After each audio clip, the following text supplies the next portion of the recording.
When does loyalty become liability? When does the face of a franchise transform from an organizational asset into a negotiating hostage situation orchestrated by the most calculating agent in the history of professional sports? Because what is unfolding right now inside the executive offices at Citizens Bank Park is not a simple contract conversation. It is a psychological operation. It is Scott Boras doing what Scott Boras has done throughout an entire career built on manufacturing leverage from thin air, and doing it at the precise moment when the mathematics on the field should be stripping every ounce of that leverage away. We are going to dissect this completely. The numbers, the contract architecture, the Dombrowski public statement that changed the entire power dynamic, the Boras counteroffensive, and the executive mandate that this front office absolutely cannot abandon regardless of how loud the noise gets around it.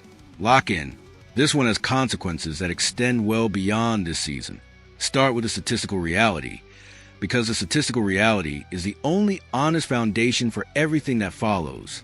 36 at-bats, a slash line of .139 batting average, .205 on-base percentage, .333 slugging percentage, 5 total hits, 7 strikeouts, an OPS that sits in territory that would make a utility infielder fighting for a roster spot genuinely uncomfortable, let alone a player whose name appears on the most significant contract in Philadelphia Phillies history. These numbers are not a slow start that requires patient contextualization. They are not the normal variance of a long season compressing into an uncomfortable early sample. They are a continuation of a performance trajectory that prompted Dave Dombrowski, a man who has operated at the highest level of baseball management for decades and who understands better than almost anyone the political and reputational cost of publicly criticizing your own superstar, to step in front of a microphone and say out loud what most executives in this position would only whisper behind closed doors. Dombrowski questioned whether Bryce Harper was still an elite baseball player. He suggested the more accurate current description might be good, or all-star caliber, rather than transcendent, category-defining force that the $330 million contract was constructed around. That public statement was not an accident. Executives at Dombrowski's level do not make those comments carelessly. Every word was calculated. Every implication was intentional. It was a corporate communication delivered in the language of public accountability, and its message was unambiguous. The current product on the field is not meeting the organizational standard, and the front office is not going to pretend otherwise to protect anyone's feelings or reputation. That statement changed the power dynamic of this entire situation. And Scott Boras responded to it in the only way Scott Boras knows how to respond to a power dynamic that threatens his client's financial position. He went on offense. The Boras counteroffensive is a masterclass in agent psychology, and it deserves to be examined with the same forensic precision we apply to everything in this war room. Because understanding how it works is the only way to immunize the front office decision-making against its influence. The strategic framework is elegant in its simplicity. When your client's current performance is undermining his negotiating position, you redirect the conversation away from present production and toward future potential. You introduce language that is simultaneously specific enough to sound credible and vague enough to be completely unverifiable. Best shape of his life. Unnamed metrics suggesting premium production is coming. Biomechanical indicators visible only to the inner circle. None of these claims can be audited in real time. None of them appear in a box score. None of them translate into a statistic that a front office can compare against a contract obligation. They exist purely in the narrative space. And in the narrative space, Boras is the most dangerous operator in the history of this sport. The extension conversation itself is the most audacious element of this entire play. Bryce Harper is currently in year 8 of a 13-year commitment that already extends to his age 38 season. The Philadelphia Phillies are contractually obligated to pay this man through 2031 regardless of what the biomechanical metrics show in spring training or what the early April slash line communicates about his current bat speed. That contractual reality already represents an enormous organizational commitment made at the peak of Harper's perceived value, asking for an extension of that commitment in the current moment, with the current production numbers on the board and the current public statement from the team president creating the backdrop, is not a negotiating position born from leverage.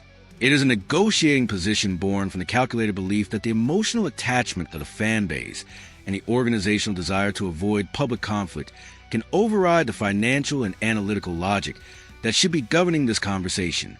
Boras is betting that sentiment beats spreadsheets. He has won that bet before. He cannot be allowed to win it here. Let's audit the contract architecture directly, because the numbers matter and they need to be stated clearly. $330 million across 13 years.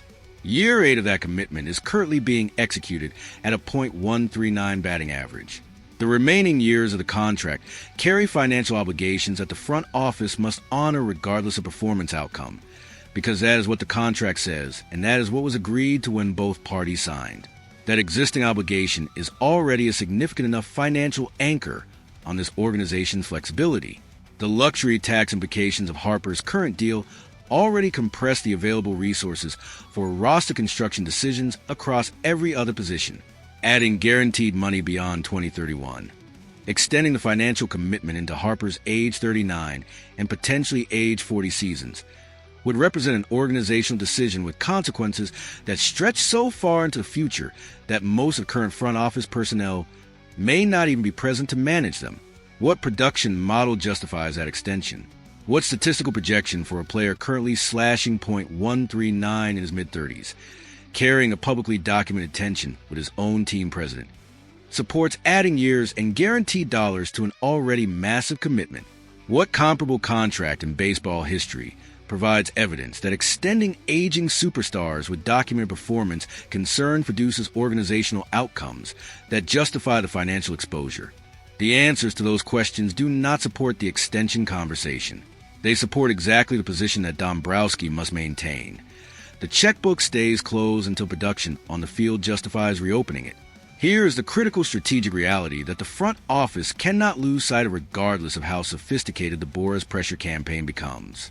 The Phillies hold the leverage in this situation, not Scott Boras and not Bryce Harper. Harper is contractually bound to this organization through 2031. He cannot force a trade. He cannot manufacture a free agency situation. He cannot compel the front office to negotiate anything beyond what the existing contract requires. The power in this dynamic rests entirely with the organization, and the organization must exercise that power with the discipline that the moment demands. Every dollar of guaranteed money added to Harper's contract beyond the existing commitment is a dollar that cannot be used to address the roster needs that this team will have as the current window ages. Every year added to his deal is a year where a potentially declining asset consumes payroll resources that can be deployed toward younger, more productive alternatives. Every negotiating concession made in response to Boras' pressure rather than field performance establishes a precedent that weakens the front office's position in every subsequent contract conversation across the entire roster. Dombrowski drew the line publicly when he questioned Harper's elite status.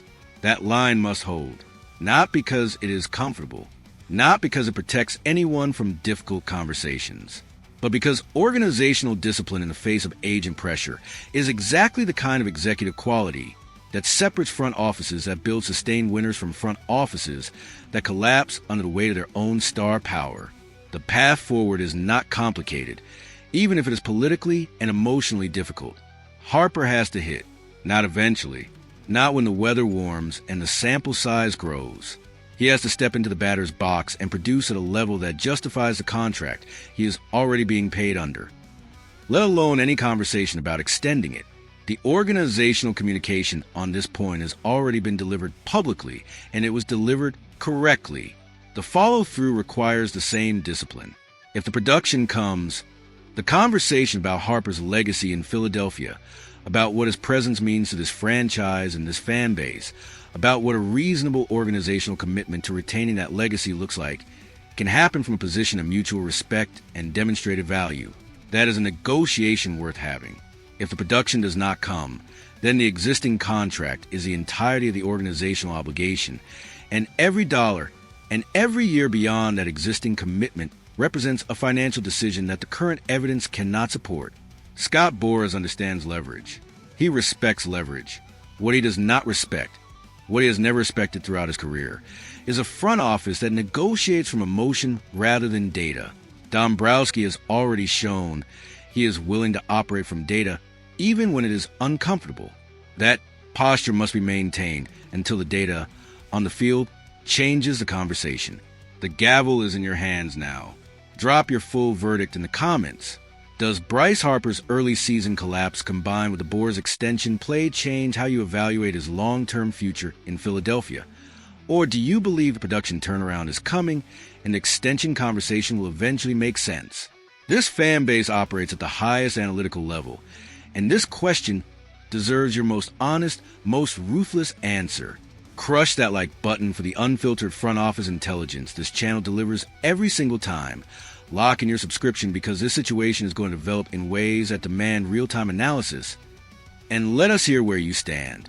The war room is always open, and the spreadsheets never lie.